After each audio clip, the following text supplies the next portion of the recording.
Hi, and welcome to Knitting at Tiffany's. Thank you if you're a return viewer for coming back to watch me, and welcome if you're a new viewer. This is episode 9, and it's Burr. It is fall. I am not a fall person. I am so a summer, maybe spring. I like the warmer weathers. 20 degrees Celsius and plus for sure. So this is a little cool for me, but I do love wearing my hand knits. So I love my hats and my mitts and my fingerless mitts and sweaters and scarves. I love scarves. So I guess I do kind of like this weather. I just don't like being outside when it's so cold unless I have something warm like my hand knits to keep me warm through this weather time. This weekend is Highlands on the Fly and Rhinebeck. Two things I've been to before. Highlands on the Fly I've been at last year 2014 and in 2013 with my girlfriends, and this year we're unfortunately missing it. We all had just super busy weekends this weekend and could not make it down. And Rhinebeck was my first. Rhinebeck was now, I want to say 2013, maybe 2012? I don't even remember. Wow. But it feels way too long ago, and I'm so excited for everybody that's going, and I can't wait to see all the pictures that people post. So I hope everybody has fun at Highlands on the Fly and at Rhinebeck this weekend. So I'm going to start with Diamonds Are a Girl's Best Friend, and there was a Kickstarter not long ago that I helped out with, and meaning I donated, and I finally received my yarn. I think it got lost in the mail, don't ask how, but it was coming from Alaska, so I completely understand that. And Melissa was super nice enough to resend me out my package once I let her know that I didn't receive it. And the yarn is beautiful. Oh, there you go. So it is a tree hugger's wife, and that's about the right colors. So it's more of a cranberry red. It does have a little bit of a yellow in it. It's a beautiful like emerald forest green more so, and it's been black. And this is called Totem. And I have purchased these. It's 425 yards of super wash merino. It's a special edition color Totem. It's really squishy and soft. Not my colors for the people that know me, and I think I was attracted to the picture of it. When she took a picture of it and posted it, this green looked more like a blue on excuse me, on the screen, and I knew there was red. The yellow, I'm not a fan of yellow or red actually, but you know, I figured it was something nice. I like to help out, and it would be different to have something in my stash that's different. You never know what I'll make with this. There was a hat pattern that came with it, but I might make a shawl, maybe donate it to a friend, give it as a gift to someone that would, you know, or maybe I might end up wearing it. You just never know. So this was something really pretty, and again, there's the colors for you. So you can really see the greens. But I love it, so it will work well. We'll find a home for it in my stash, and one day we'll knit something up with it, hopefully sooner than later. The next thing, I was traveling a few weeks ago. I was down in Long Island, New York. I was hoping to see some friends, but unfortunately they were under the weather, and you know, their health is more important. So while I was on a business trip, I had a few minutes to spare, and I popped into a really nice yarn store. And I couldn't resist. When someone's having a huge sale and they have my colors, it's so hard for me to resist. I couldn't go wrong. So I purchased Frolicking Feet. And this is the blueberries and cream colorway. It's not coming up more purpley there than what it should be. Let's see. Yeah, that's too purple. I don't know if you can see it back here. I'm sorry, I have a lot of light coming from here today. It is one of those gloomy overcast fall days here that's cold and it rains on and off, and so The window's open today. I'm trying to use more natural light, so that's why it's really bright on this side of my face. But so it's taking away from the color a bit, but it is more, it is blue. I'm sorry you can't see it so well. I'm trying to find, yeah, no. Not gonna work today, I apologize. But it's a blue and like a creamy white color, and it's totally my colors. So it is 480 yards of a fingering weight yarn. And again, it's Frolicking Feet. There you go. I've never knit with her yarn, so this will be, you know, something new for me. I'm always excited to knit with it. I don't have plans for this yet. I don't have, excuse me, any project in mind. I bought it just so that in case I wanted to do something that was a larger project or double it up or something like that, I had the yardage to go with it. So that was something I got. The other thing is we'll go on to Diamonds in the Rough. So I didn't bring it with me, but I was working on that object scarf. It was the silver, really lacy scarf.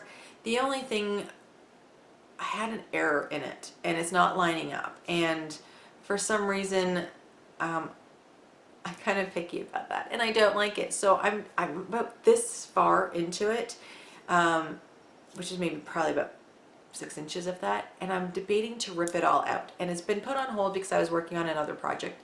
And now it's just, it sits there because I need pure concentration to work on that lace. Like, you can't talk to me. I can't watch TV. I need to just look at that pattern and knit.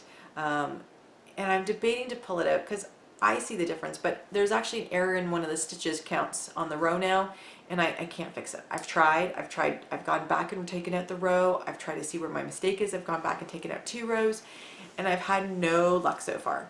So it might get ripped out and started again, but I just need peace and quiet, and sometimes that's just very hard to find, as my life is just super busy sometimes, and I just can't find that time to do that. So I'll show you what I was working on though, and I absolutely love it.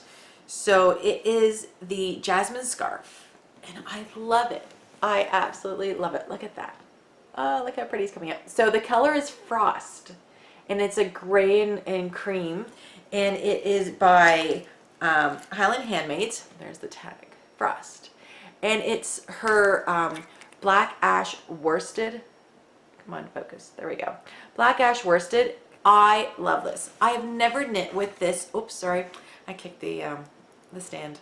I've never worked with this yarn before, and I have to say I love it. It is so soft and squishy, and it feels like it's going to be super warm, and I love my scarf. Love it. Now this is, you won't be able to see it if I hold it out, but that's the end, that's the other end. It's not blocked or anything yet. I don't know if I will block it. Excuse me. I'm fighting something, I think. It's that time of year where, you don't know what to wear at the door, because one day it could be, 20 something here, and the next day it could be 9 degrees. So sorry about that. So yeah, so I'm not sure if I'm going to block it. I rarely block anything. I figured with the weight of this and then wearing it, it will start to stretch out because it does have a bit of give to it. I did soak it to make sure that it was clean, and I have an event tonight where I'm getting all dolled up for, and I have to, I was thinking of wearing this over my black dress coat. I think it'll be stunning, and I'm wearing a dress anyways for tonight, so I can't wait to actually wear this. I think it's going to be beautiful. I love it. It is so warm, and it's not itchy. It's because it's bamboo and merino. It's not itchy at all. It's super soft, like super soft. I love it. Love it, love it. I've been knitting on this, I think it was like a month and a half, with my traveling and work and just life. I couldn't believe how long it took me. I mean, it was an interesting, excuse me, it was an interesting pattern. It is a free pattern on Purl Soho, actually. Yes. And it is called Jasmine Scarf. So it is a free pattern. And you can see here these loop things. I wound it 3 times to get it a little bit longer. I don't care. And you can see there's like holes in between. I don't care about that. To me, that's part of the pattern. It doesn't bother me. Some people are like, oh, you can see the hole. Who cares? Like, really? I think it's a beautiful pattern. The only thing I don't like is it's not reversible. You know, I put all this work into this scarf and it's not reversible. It doesn't look bad, but it doesn't look like that. So when you wear it, you really got to make sure, like when you tie it around you, that it you know, will sit this way so that you can see the pattern. But besides that, I love it. Can't wait to use it, and I would know I will wear this quite often. I wear a lot of my scarves and hats that I make. There's one hat I made, which everybody loves, and it was a sockhead hat. I don't love it. I love slouchy hats. Definitely, those are the hats that work best on me than any other hat possible. So I love slouchies, but I don't like the sockhead hat. It just doesn't work for me. Maybe because it's out of fingering, and most of my hats are out of worsted or bulky, and that could be, you know, the difference for me is that I like something of a thicker yarn. But yeah, so I'm so excited to wear this. I love it. So that's something that I just finished just not long ago. It's on my project page. I believe I have the notes in there as well if you're wanting to see. I think that was the only thing I altered, was I did 3 wraps on there. The next thing on my list is Diamonds Are a Girl's. Oh no, that is Diamonds Are a Girl's Best Friend. Did I miss something? Oh, I'm sorry, I did. Diamonds in the Rough. I am starting a Miranda sweater. For all of you that probably have seen it or done it, and that's it there. So I'm doing exactly that. I'm going to do the hoodie, the short sleeves, and the pocket. Sorry for getting some glare. I'm trying not to. And so that one I am going to start. I wound up all the yarn, and I have it here. So this is Wool Classica by Manos de Uruguay. And the Manos de Uruguay, I love actually knitting with this stuff. I've used it for a couple hat projects and it turned out beautiful. This is 100% wool. So because I'll be wearing it over, you know, a t-shirt or a long sleeve shirt, I figured it'll be okay. It has a little bit of an itch roughness, but like it's so minimal that I don't notice it. So I think I'll be fine with it. This color is called Juniper. I don't know if you can see it that well. Oh, that's not a bad color. It's like a teal color. There we go. So, sorry, my ball is, this is my ball winder for you. These were way too big and it was getting caught on my ball winder and it was starting to fall apart. And I couldn't, it was getting stuck like on the hook of the ball winder. So when you're winding a skein by yourself, it's hard to, I guess, hold that and try to wind. And I wasn't using my Swift, so I was taking the easy way out and using some chairs. But yeah, there you go, my little messy ball. So I just need to get measured up for this sweater because it asks for certain measurements and then you can pick your size. It tells you that you should have at least 2 inches of positive ease. Normally I normally knit exactly my size, but because this is a sweater that you wear over something, a shirt or something like that, based on the measurements I do, I will check the sizing and see how it goes. Because I might do one sizing for one area and a different sizing for a different area. As I learned from Amy Herzog, you can mix and match your sizing for the areas you need. So sometimes if my waist is smaller, obviously, than my boobs and my hips, but I am curvy, so I got boobs and hips. So sometimes for my boobs, I might have to go up a couple inches to give me that positive ease, where my waist, if I do, you know, one size, I might be okay with it and not have to go up the 2 inches like I would for my boobs or my hips. So we'll see how it goes. But I do want to measure myself up and make sure that I have the right sizes and I'm doing the right thing, because I hate ripping at stuff. And I don't want to have to rip back. And this sweater, a lot of things will be new for me. Doing a hoodie, I've never knit a hoodie before. Cabling I've done, so I'm okay with cabling. I've only done it once, so this will be my second time. Putting a pocket in, totally new for me as well, and that will be something I don't know, I guess it will be a challenge. So the hoodie will be a challenge. And knitting a sweater top down in one piece, that will be a little bit of a challenge. Normally I knit my sweaters in pieces. Not that I like it, but I find it easier sometimes, even though I hate seaming. Just like I hate sewing in ends.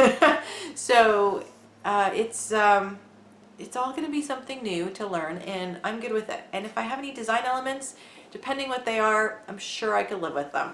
If it's something really bad, yes, I will rip it out and redo it. But if it's something minor that I know is there, that maybe another knitter will see it, but you know, the rest of the people won't notice it because they're not knitters, I'm fine with it because I knitted it and I know it's mine. I know where my little design element is. So we're all good with that. So that's what I'll be working on next. I might start another scarf or something just to have on the side.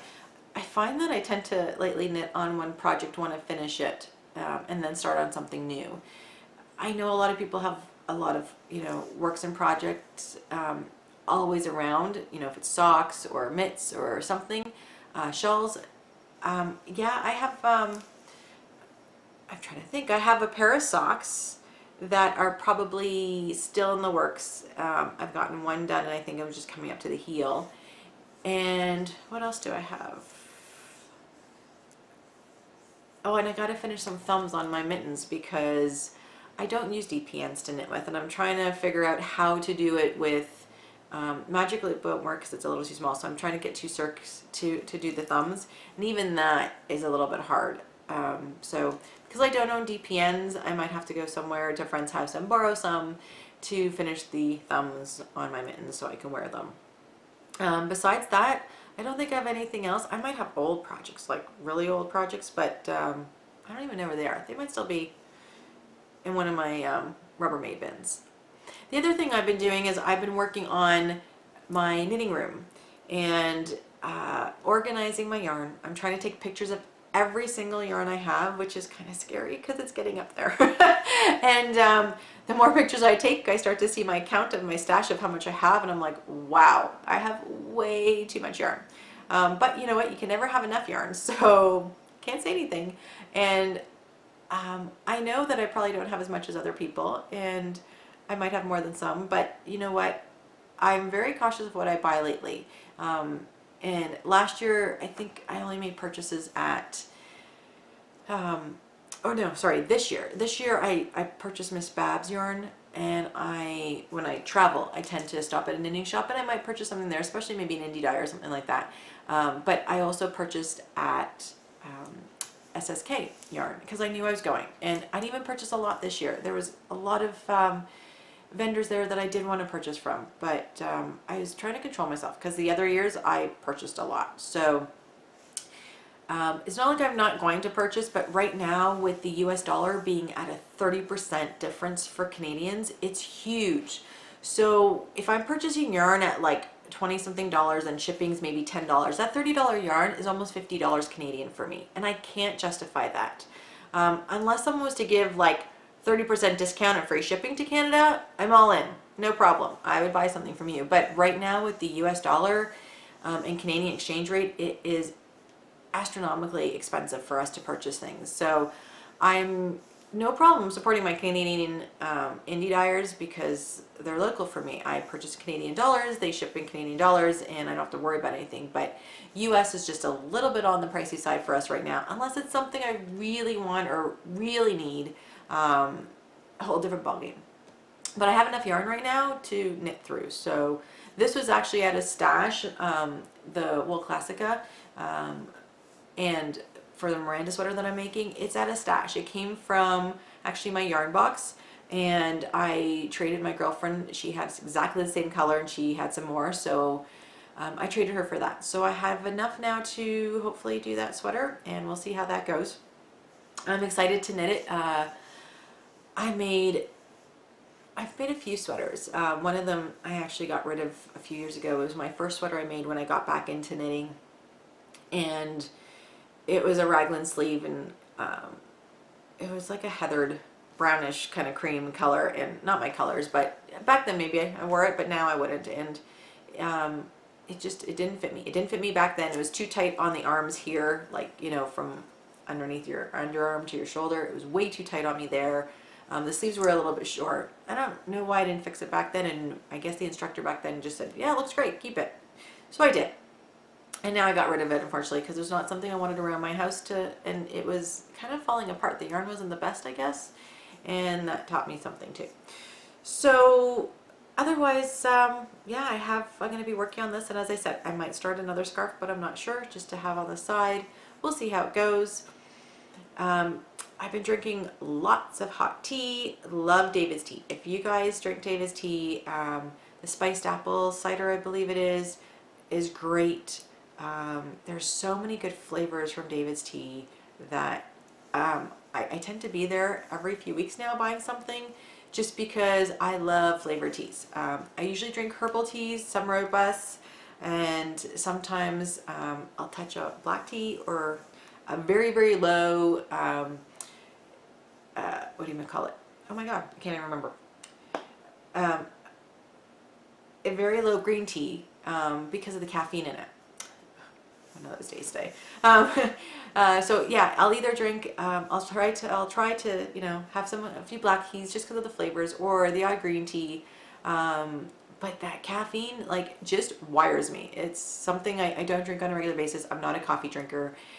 So when I drink green tea and with a little bit of caffeine in it, I am totally wired the whole day. I feel like a jolt of energy just went right through me, and it keeps me going, which is great, but I don't want it to be something I rely on or make it part of my everyday routine. I don't want to have to rely on caffeine to get me going, and I usually don't. It's very rare that I do have a green tea, but sometimes you need it.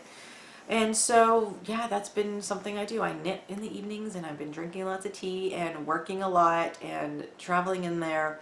Hopefully for now, my traveling will at least die down a bit, and we will get a little bit more home time and not as much traveling, because there's things I need to do here. As I said, I'm trying to go through my yarn, take all the pictures, and get my stash up to date so I know what I have, and in case I do need something to purchase to maybe match something I have, then at least I'll know what I have in my Ravelry stash, and I'll be able to check it out wherever I am. So looking at working on that. Once I finish that, I will take a picture for you guys and show it to you. But right now it's not even in the works or started yet. It's just I'm going through Yarn Stash and taking pictures and loading it onto Ravelry to have it logged in for me to know what I have. Otherwise, I think that's about it. I'm sorry this is a little bit of a shorter episode, and I hope you guys keep on knitting. And thank you for watching Knitting at Tiffany's. And I look forward to seeing you next episode. Happy knitting!